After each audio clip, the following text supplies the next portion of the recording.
नमस्कार प्रिय मित्रों, प्रस्तुत हो आज आपके समक्ष ज्योतिष के अंतर्गत एक नया विषय लेकर पंच महापुरुष योग। पंच महापुरुष योग के अंतर्गत भी 5 प्रकार से योग का निर्माण होता है। पंच महापुरुष योग एक योग का नाम नहीं है, यह 5 योगों को मिलकर यह योग बनता है। यह किन किन ग्रहों से बनता है या किन ग्रहों से ये इसका संबंध होता है, तो मंगल, बुध, शुक्र, गुरु और शनि, इन 5 ग्रहों का ही पंच महापुरुष योग होता है। राहु केतु को इस योग में इसलिए सम्मिलित नहीं किया जाता क्योंकि राहु केतु की खुद की कोई राशि नहीं होती है और सूर्य और चंद्रमा सदैव मार्गी होते हैं, इसलिए इस योग में सूर्य और चंद्रमा को भी सम्मिलित नहीं किया जाता। केवल इन 5 ग्रहों को ही इस योग में सम्मिलित किया जाता है। ऐसा क्यों? क्योंकि ये 5 ग्रह ऐसे हैं जो सदैव मार्गी भी होते हैं और वक्री भी होते हैं। अतः इन 5 ग्रहों को ही इस योग के अंतर्गत सम्मिलित किया जाता है। मंगल के द्वारा जो यह योग बनता है वह रोचक योग कहलाता है। बुध के द्वारा भद्र योग, शुक्र के द्वारा मालव्य योग और गुरु के द्वारा हंस योग और शनि के द्वारा जो यह योग बनता है वह शश योग कहलाता है। लगभग आप सभी लोग इन योगों से परिचित है, किंतु वह लोग जो ज्योतिष सीख रहे हैं उनके लिए यह अत्यधिक लाभदायक सिद्ध होगा। तो आइए हम बिना विलंब के प्रारंभ करते हैं। सर्वप्रथम हम इसका देखिए, जो 5 योग जो है बनते हैं कुंडली में, रोचक, भद्र, मालव्य, शश, हंस, इनका एक ही सूत्र है। 5 योगों का एक ही सूत्र है, इसलिए मैं इन 5 योगों को आज एक इसी वीडियो में समझाने का प्रयत्न कर रहा हूं।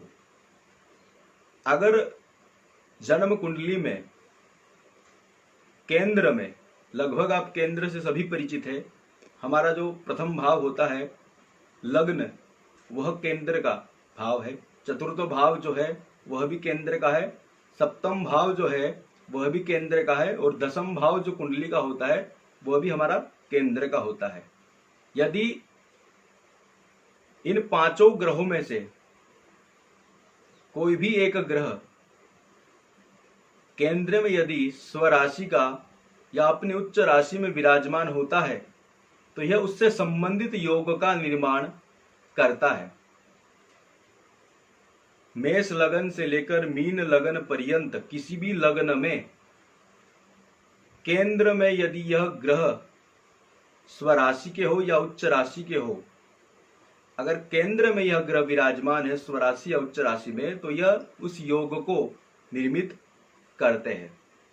तो आइए इसी के अंतर्गत हम सर्वप्रथम मंगल के द्वारा जो योग निर्मित होता है, रोचक योग, उस योग को पहले हम समझने का प्रयत्न करेंगे। लग्न में यदि मंगल हो स्वराशि का या उच्च राशि का, तो यह योग रोचक योग के अंतर्गत आएगा। कुंडली के चतुर्थ भाव में यदि स्वराशि का मंगल हो या उच्च राशि का मंगल हो तो यह योग भी रोचक योग के अंतर्गत आएगा। कुंडली के सप्तम भाव में यदि स्वराशि का मंगल या उच्च राशि का मंगल हो, कुंडली के दशम भाव में स्वराशि का या उच्च राशि का मंगल हो, तो यह रोचक योग के अंतर्गत आएगा। लग्न कोई भी हो सकता है। तो जिस जातक की जन्म कुंडली में यह रोचक योग बनता है तो इसका परिणाम क्या होगा, इसका फल क्या होगा? देखिए, जिस ग्रह से जो योग बनता है उस ग्रह की प्रधानता उस व्यक्ति में अवश्य होगी।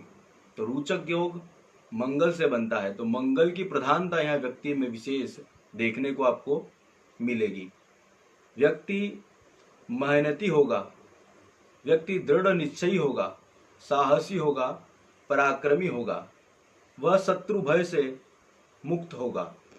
व्यक्ति जीवन में मंगल से संबंधित जो कार्य क्षेत्र होते हैं उसमें जाकर व्यक्ति सम्मान, मान, प्रतिष्ठा इत्यादि व्यक्ति जीवन में प्राप्त कर सकता है। तो जैसे कि सानिया मिर्जा और राहुल द्रविड़, यह जो इनकी कुंडली है, इनमें आपको रोचक योग स्पष्ट रूप से दिखाई देगा। अब हम बुध की बात करेंगे, अर्थात भद्र योग। यदि बुध केंद्र में अपनी स्वराशि में हो, अपनी उच्च राशि में हो, तो यह भद्र नामक योग का निर्माण करता है। मान लीजिए यदि कन्या लग्न की जन्म कुंडली है, तो अगर लग्न में ही बुधदेव विराजमान हो जाए तो यह भद्र नामक योग बनता है। मिथुन लग्न की जन्म पत्रिका हो और लग्न में ही बुध विराजमान हो तो यह भी भद्र नामक योग होता है।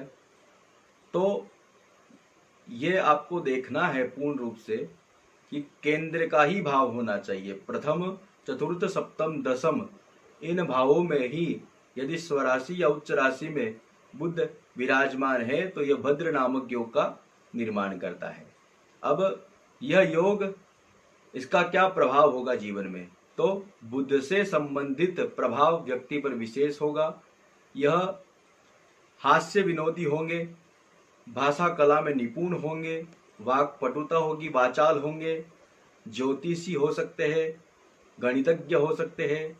यानी कि बुध से संबंधित जो भी इनका कार्य क्षेत्र है वह व्यक्ति का हो सकता है। उस कार्य क्षेत्र में यह जाकर व्यक्ति फेम, प्रसिद्धि पा सकते हैं।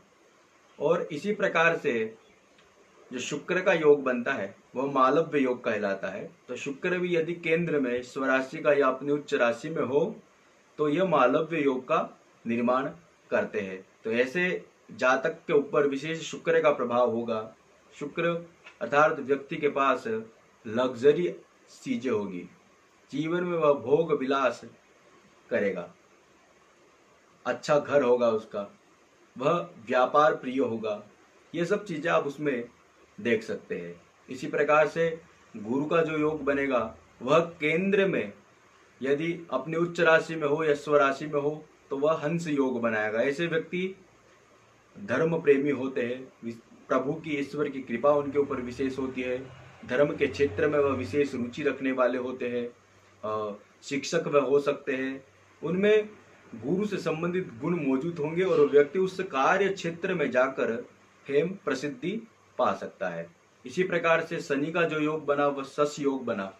तो यदि केंद्र में शनि स्वराशि का हो या अपनी उच्च राशि में हो तो यह शश नामक योग का निर्माण करता है।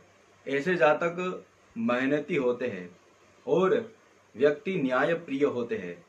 तो शनि से संबंधित जो भी चीजें हैं वह आप इसमें देख सकते हैं। कुल मिलाकर यही कहना है कि जो ये पंच महापुरुष जो योग बनते हैं कुंडली में, रोचक योग, भद्र योग, मालव्य योग, हंस योग और शश योग, जिससे जातक की जन्म कुंडली में यह योग निर्मित होते हैं, वह निश्चित तौर पर व्यक्ति जीवन में मान, सम्मान, प्रतिष्ठा, ऐश्वर्य सभी प्राप्त करता है और जीवन में उच्च पदस्थ व्यक्ति बनता है। शर्त केवल इतनी है कि यह योग किसी भी तरीके से निष्फल नहीं होना चाहिए। अर्थात यदि इन ग्रहों के साथ राहु केतु विराजमान हो और जिस ग्रह से ये योग बनता है वह ग्रह नवमांश कुंडली में यदि नीच राशि का है, निर्बल अवस्था में है, तो ये योग भंग हो जाता है। या हम कहें कि ये योग का जो फल है वह जातक को पूर्ण रूप से नहीं मिल पाता। अतः इस योग को पूर्ण रूप से फलित करने के लिए उस ग्रह का उपचार हमें करना आवश्यक है। तो उस ग्रह का उपाय करें, उसे अनुकूल करें। इसका फल हमें कब मिलता है? तो जिस ग्रह से संबंधित जो योग बनता है उस ग्रह की महादशा या अंतरदशा में व्यक्ति को विशेष उन्नति जीवन में मिलती है। तो आप भी किसी विद्वान ज्योतिषी से अपनी कुंडली का विश्लेषण करवाइए और देखिए कि आपकी कुंडली में भी क्या किसी योग का निर्माण होता है। यदि आपकी कुंडली में भी इन पंच महापुरुषों में से किसी एक योग का निर्माण यदि होता है तो निश्चित तौर पर आप जीवन में अत्यधिक सफल व्यक्ति कहलाएंगे। तो आज के इस वीडियो में इतना ही। मिलते हैं अगले वीडियो में एक नया विषय लेकर। तब तक के लिए नमस्कार।